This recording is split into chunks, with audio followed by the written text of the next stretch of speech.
আসসালামু আলাইকুম সুপ্রিয় দর্শক, আজকে দেখাবো কিভাবে মাটি প্রস্তুত করে মিষ্টি কুমড়া চারা বের করবেন এবং বাড়ির ছাদে, টবে ও জমিতে রোপণ করবেন। সেই সাথে কি কি সার প্রয়োগ ও পরিচর্যা করলে অধিক ফলন পাবেন, বিস্তারিত জানতে ভিডিওটি শেষ পর্যন্ত দেখুন। তো চলুন আর দেরি না করে শুরু করা যাক আজকের ভিডিও। সুপ্রিয় দর্শক, ভালো ফলন পাওয়ার জন্য অবশ্যই ভালো মানের বীজের প্রয়োজন।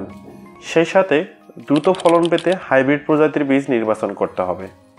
এখানে একটু বলে নিতে চাই দর্শক, সরাসরি জমিতে বীজ রোপণের চেয়ে চারা তৈরি করে জমিতে রোপণ করলে ফলন যেমন বেশি হয়, তেমনি গাছে রোগ বালাইও অনেক কম হয়।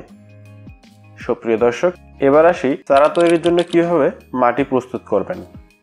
আমি এখানে 70 ভাগ জৈব সার অর্থাৎ ভার্মি কম্পোস্ট, 20 ভাগ ঝুরঝুরে দোআঁশ মাটি এবং 10 ভাগ বালি নিয়েছি। আপনারা চাইলে এক্সট্রা কোকো ডাস্ট মিক্সড করতে পারেন। সুপ্রিয় দর্শক, চারা তৈরির জন্য আমি চা তৈরির ছোট কাপ নিয়েছি, যেগুলো আসলে বাজারের দোকানে বিক্রি করে থাকে। অবশ্যই চারার নিচে ফুটো করে নিতে হবে যাতে পানির নিষ্কাশন ব্যবস্থা ঠিক থাকে। এবার কাপগুলোকে ভালোভাবে ভরতে হবে, বেশি চাপ দিয়ে ভরাতে যাবেন না, নর্মালি একটু ঝাঁকি দিয়ে ভরে নিলেই হবে। আপনারা এই কাজটি সিডলিং ট্রেতেও করতে পারেন, তবে আমার মতে না করাই ভালো, কারণ মিষ্টি কুমড়ার গাছ যেহেতু 12 থেকে 15 দিন রাখতে হয়, সেহেতু মাটির বেশি প্রয়োজন, তাই চায়ের কাপে এই কাজটি করা অনেক ভালো। আমি এখানে প্রায় 100 উপরে চারা তৈরি করব। এবার বীজ রোপণ করতে হবে। প্রথমে প্যাকেট কেটে বীজ 1 ঘন্টা রোদ্রে শুকিয়ে 10 মিনিট ঠান্ডা করে নিতে হবে। এরপর 1 সেন্টিমিটার মাটির নিচে বীজ রোপণ করতে হবে। আমি যেভাবে বীজ রোপণ করেছি ঠিক সেইভাবেই। 1 সেন্টিমিটারের বেশি নিচে গেলে বীজ পচে নষ্ট হয়ে যাওয়ার সম্ভাবনা থাকে, এই জন্য কখনোই 1 সেন্টিমিটারের বেশি নিচে দিবেন না। এবার পানি দিতে হবে, কাপ ভিজিয়ে পানি দিন। চারা বের না হওয়া পর্যন্ত আর কোনো পানি দেওয়ার প্রয়োজন নেই। সরাসরি রোদ পায় না এমন জায়গায় রেখে দিন, অথবা সেমি শেড, দিনে 2 ঘন্টা রোদ পায় এমন জায়গায় রাখতে পারেন।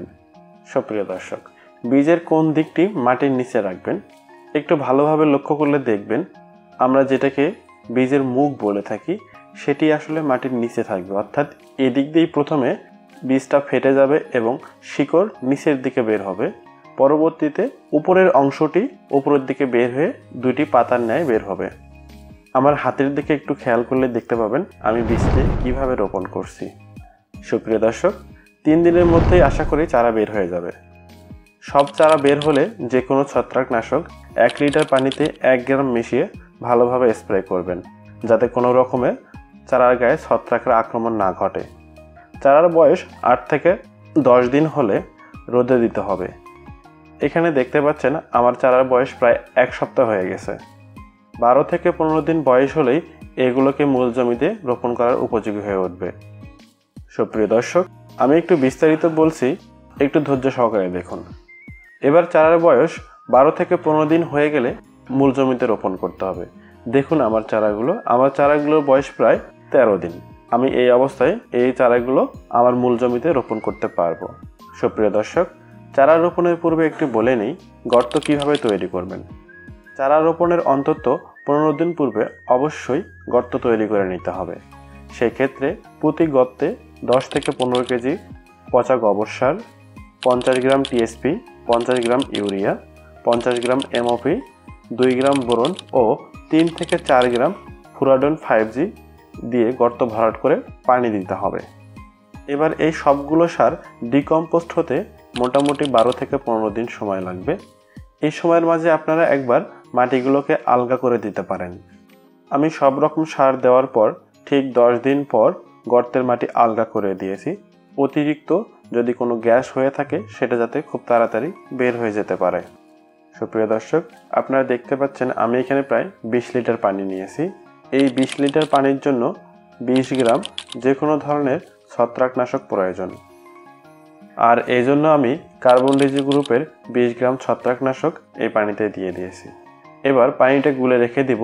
গাছ রোপণ করার পর এই পানিটি আমি গাছের গোড়ায় দিয়ে দিব। সুপ্রিয় দর্শক, এবার চারা রোপণ করতে হবে। প্রতি গর্তে 3 থেকে 4টি চারা রোপণ করা যায়। চারার গোড়া যতটুকু মাটি থাকবে ঠিক ততটুকুই মাটির নিচে পুঁতে দিতে হবে। কোনোভাবেই চারার গোড়ার যতটুকু মাটি রয়েছে তার অতিরিক্ত মাটির নিচে পুঁতে দেওয়া যাবে না, তাহলে কাণ্ড পচার সম্ভাবনা থাকে। আমি যেভাবে চারা রোপণ করছি ঠিক সেভাবেই রোপণ করবেন। চারা রোপণের পর ছত্রাকনাশক মিশ্রিত পানি চারার গোড়ার চারপাশে দিতে হবে, যাতে কোনোভাবেই চারার শিকড়ে ছত্রাকের আক্রমণ না ঘটে। সুপ্রিয় দর্শক, ভিডিওটি কেমন লাগলো অবশ্যই কমেন্ট করে জানাবেন। সেই সাথে চ্যানেলে নতুন হয়ে থাকলে চ্যানেলটি সাবস্ক্রাইব করে পাশে থাকা বেল আইকনটি অন করে দিবেন। নিশ্চয়ই আমাদের ভিডিওগুলি আপনাদের উপকারে আসবে।